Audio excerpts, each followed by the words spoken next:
পিপাসার বিয়ের পাকা কথার দিন পিপাসার বাবা তার হবু শ্বশুরমশাইকে বললেন, আমরা পণ প্রথার বিরুদ্ধে। মেয়েকে সামর্থ্য মতো সাজিয়ে দেব ঠিকই, কিন্তু পণ হিসেবে কোনো টাকা দেব না। তবুও আপনাদের যদি কোনো দাবি থাকে বলতে পারেন। আসলে পিপাসার বিয়েটা হচ্ছে পিপাসারই পছন্দের ছেলের সঙ্গে। পিপাসার বাবা একজন অত্যন্ত বিত্তশালী শিল্পপতি, অন্যদিকে তার শ্বশুরবাড়ি সচ্ছল মধ্যবিত্ত। হবু শ্বশুরমশাই অকপটে বললেন, না না, আমাদের কোনো দাবি নেই, পন্থা আমাদের কাছেও গৃহীণ। তবে আমাদের একটাই চাওয়ার আছে।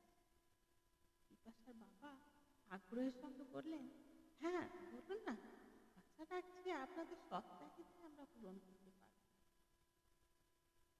মৃদু হেসে পিপাসার শ্বশুরমশাই বললেন, সে তো পারবেন।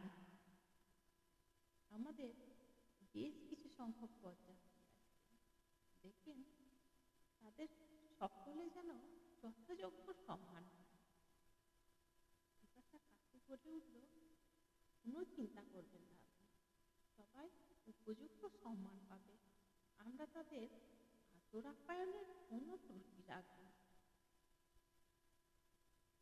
বিয়ের দিন বরযাত্রীদের যথাযোগ্য সম্মানের সঙ্গে ভোজনের পর পিপাসার বাবা পিপাসার শ্বশুরমশাইয়ের হাত দুটি ধরে অত্যন্ত বিনয়ের সঙ্গে বলেছিলেন, এমন নরনারায়ণ সেবা সুযোগ করে দেওয়ার জন্য আমি আপনার কাছে চিরকৃতজ্ঞ বেয়াইমশাই।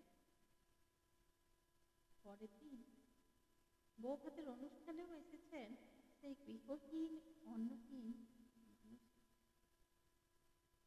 যারা নবদম্পতি এসে আশীর্বাদ করছেন, আর নবদম্পতি তাদের হাতে তুলে দিচ্ছে শীতবস্ত্র এবং পা ছুঁয়ে প্রণাম করছে। গর্বে বুকটা ভরে ওঠে পিপাসা। বারবার ঈশ্বরকে ধন্যবাদ দিতে থাকেন।